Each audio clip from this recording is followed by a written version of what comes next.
Retirement was supposed to be the best years of our lives, and it was kind of. But instead, we found ourselves sitting in front of the television most of the time. We were living in a beautiful home, retired, financially stable, and bored to death. So we ended up doing something that no, everyone thought we were literally crazy for doing at our age. So let's back up a little bit. We were living in Colorado, high up in the mountains at about 10,000 foot in altitude, in a beautiful house I built on about 8 acres. We had lived there about 23 years. The views were breathtaking, and it really felt like home. My doctor had told me to move to a lower elevation, and Anita wanted somewhere warmer. Some of our kids and grandkids lived in town also, so in talking about moving, it would be hard to leave them. But Anita was always cold. Always cold. Now, come on, I came from California to Colorado, 10,000 foot elevation. We would go outside on July 4th to watch fireworks. You had to wear your winter coat, and you saw your breath while you were out there freezing watching fireworks. So ridiculous. Oh, those California people. We had luckily sold our business right before the pandemic hit, which allowed us to vacation out of state in the winters. In addition, the oxygen levels were about half of that at sea level. It takes a while to get used to that altitude. The winters were tough at 10,000 feet. Summers were short.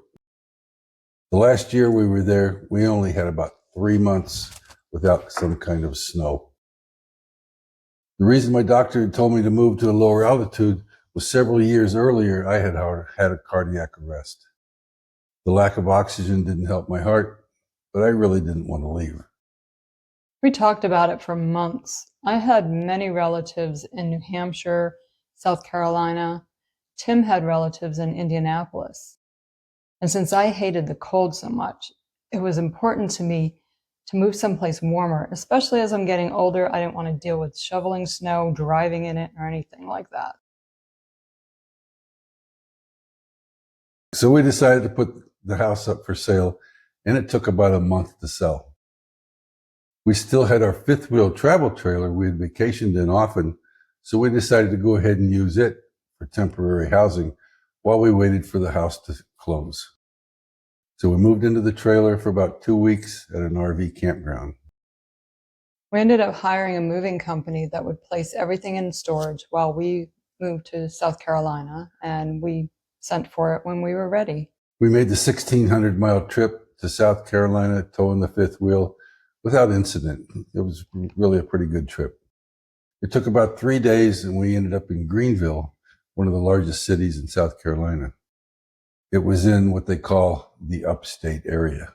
Yep, so there's an upstate, there's a low country, there's Midlands, so we were upstate. We hadn't decided where we wanted to buy a house yet, as we really didn't know anything about the area or the state, so we talked to several realtors, but that really didn't help much on where to locate. Our wish list included a basement, a single-story house for her on at least an acre, and no HOA.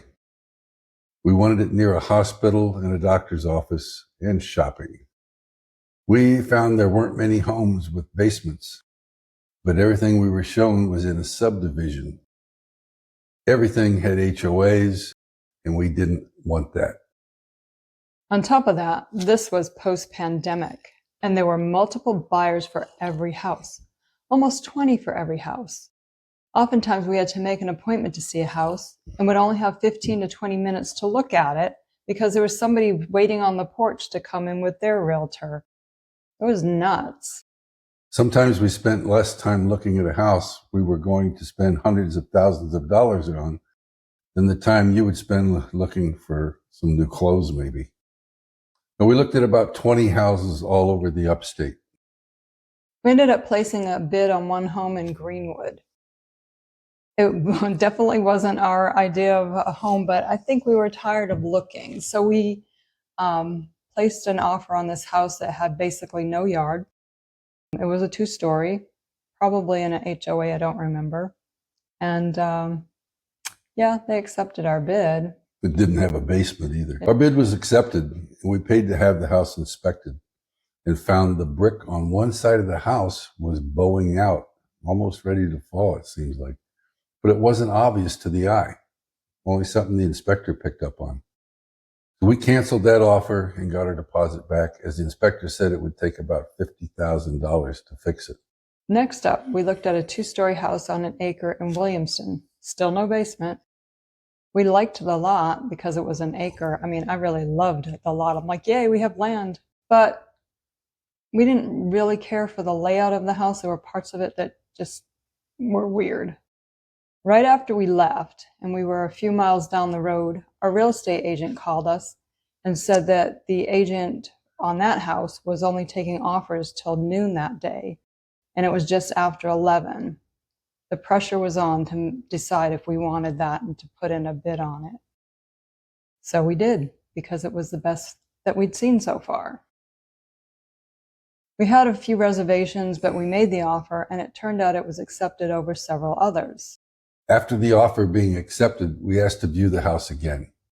We found several things we ended up not liking, and after much discussion, we decided to cancel the purchase. Yeah, we lost our deposit, but we felt relieved. We felt it was a small price to pay for possibly having to live with a bad decision. From then on, we decided not to be pressured into any fast decisions, and that was a good lesson for us. Yep, definitely. Although expensive. Yeah, that was definitely. So we looked at a 2-story house in a subdivision in Greer, which was very close to Greenville. It didn't match all of our wants, but it was a beautiful house. It was also very close to a hospital, doctor's offices, and shopping. Much to our dismay, like most of the places we looked, it had an HOA. But it also had a junior Olympic-sized swimming pool, tennis court, and large clubhouse. The price had recently been lowered, and we wondered why no one had placed an offer. We wondered if we had missed something. We made an offer, had the house inspected, and everything was fine. The house was great. So we sold our 5th wheel pretty fast after that. We emptied everything out of it and put it in a storage lot. We didn't think we'd need it again. We were wrong. Now, Greer had lots of industry, but it also had lots of traffic, something we were definitely not used to. Boredom crept in again as we watched a lot of TV, and Anita did a lot of gardening. And I learned how to quilt, and I made an awesome quilt. But yeah, we were still bored. Now, we still weren't big on joining groups or clubs.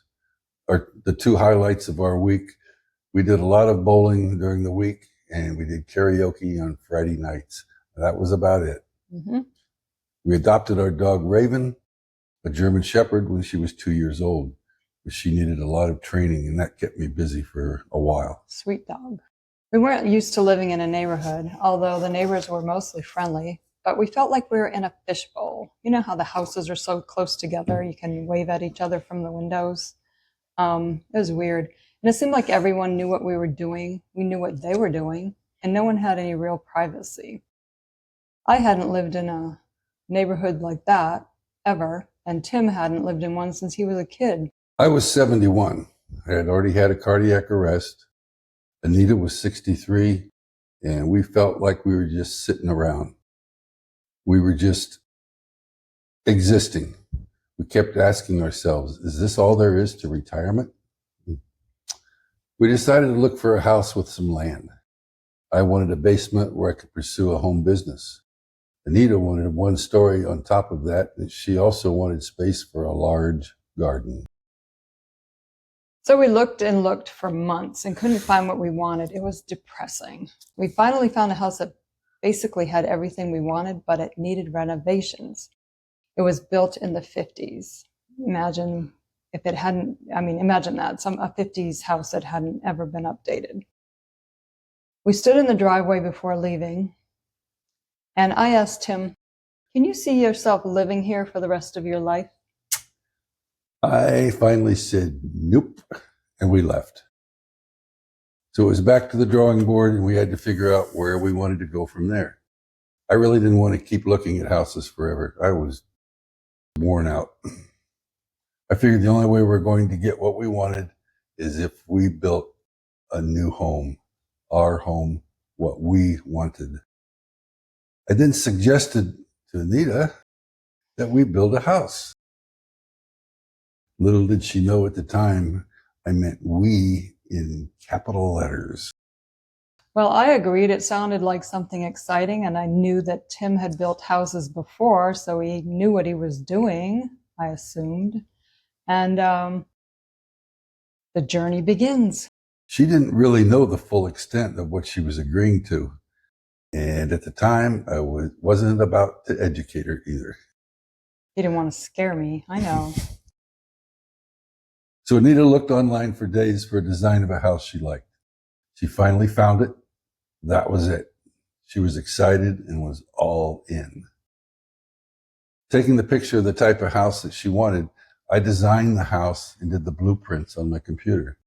The framing, the electrical, the plumbing, etc. It took a few months. Anita designed the interior of the kitchen, the master bath, the living room, the laundry room, her office, etc., etc., etc. And she let me design the basement. I needed to know all the details that she wanted in her kitchen and master bath because I had to lay out all the electrical and plumbing around them. We started looking for a few acres of land and set a budget of about $50,000 that would accommodate a walkout basement. It had to be sloped away from the street. We didn't think it would be that hard because the upstate's pretty hilly, but boy, was that a challenge. We kind of wanted to stay in the Greer area, so that's where we started our search. But everything we found was the leftovers, the stuff nobody else wanted. There was a piece of property on the end of a cul-de-sac that sloped downward. Yeah, no, not like that. It was terrible. Yeah, it had 30 to 40 foot drop offs that you'd have a hard time walking down after you got into the property. That'd be about where the back door of the house would be. You walk out and there'd be about a 30 or 40 foot drop. Yeah, building on a cliff, basically. Yeah. It was terrible. So we looked at tons of land. We finally found 7+ acres of fully wooded land in Lawrence, which is about 20 minutes from Greenville, that we thought was sloped just right. It was full of hardwoods, oak, cedars, black walnut, hickory, and I think a few maples. Many of the trees were over 100 foot tall. A creek ran along the backside of the lot, and it already had a perk test for a septic system. The only problem was it was double our anticipated budget. We made an offer, and it was rejected, and we almost let it go. It was one of those, we really like it, we want it, but do we want to pay for it? Ultimately, we made another offer, and it was accepted. The only thing negative about the lot and the land was it was in an HOA. Imagine that. Everything seemed to be in HOAs. We got a copy of the HOA rules and we spoke with a board member who would be our next door neighbor. It didn't seem to cost much as there was no amenities tied to the HOA and the fees were only about $120 a year. So that wasn't bad. It wasn't any big deal. Our only problem was that the rules didn't allow us to live on the property in a trailer while we build the house like we had planned. Yeah, it was a no temporary housing place. You could build, but you couldn't live there while you built. So as soon as we closed on the land, we had to put our house on the market that was in Greer. We decided to do this without a real estate agent. We hired a broker for a minimal fee. I think it was $200 or $300, something like that, just to list the house for us on MLS. He wouldn't have anything else to do with the sale. We had to create all the info and pictures for the listing. We made all new pictures, but we still had a copy of the old listing and description of the house, which we used. This saved us over $10,000 at closing, as we didn't have to pay a seller's agent. But we weren't allowed to place a real estate for sale sign in front of the house either.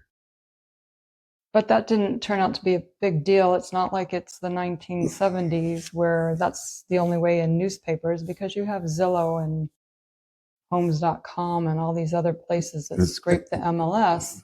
Yeah, and the MLS, And which the the real MLS. estate agents use to show their clients. So that wasn't a problem at all.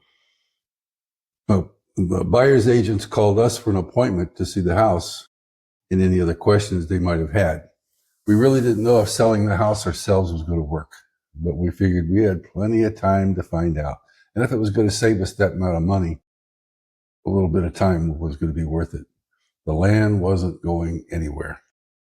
This was still a couple years post-pandemic when housing was still going not as crazy as it was when we first bought in Greer, but it was still up there and the interest rates were low, so people were still buying and moving. Now, I wanted the listing to go active on Memorial Day weekend. We had everything out. We gave all the information to the guy who was going to post it for us, and he just wanted to know when we wanted it active. I told him to do it on Memorial Day weekend. I told him he was crazy. I said, people are going camping. Nobody's looking for a house on Memorial Day weekend. So Friday morning on Memorial Day weekend, it went live. The phone started ringing with buyer's agents wanting to set up appointments right away. The first showing was a young couple who wanted to see the house right away as they were in the area. Next up, right after the young couple, was a real estate agent doing a video tour of the house for a couple who were currently in North Carolina. They had ties to the area and wanted to move back. They had several questions over the phone. One of the big ones was, why did we want to sell the house after only 2 years? We answered all their questions. We told them about what we had done. And then the agent went out to her car. She came back several minutes later with a full price offer. The house had sold for full price in exactly 1 hour. We were blown away. Oh, Absolutely. my gosh, what the heck? We just sat there and looked at each other going, oh crap, now what do we do? We really hadn't thought this through this quick. We hope you liked this video, and be sure to like and subscribe to find out what happened next during our ups and downs on our house building journey. Thank you. Thanks for watching. We'll see you next time.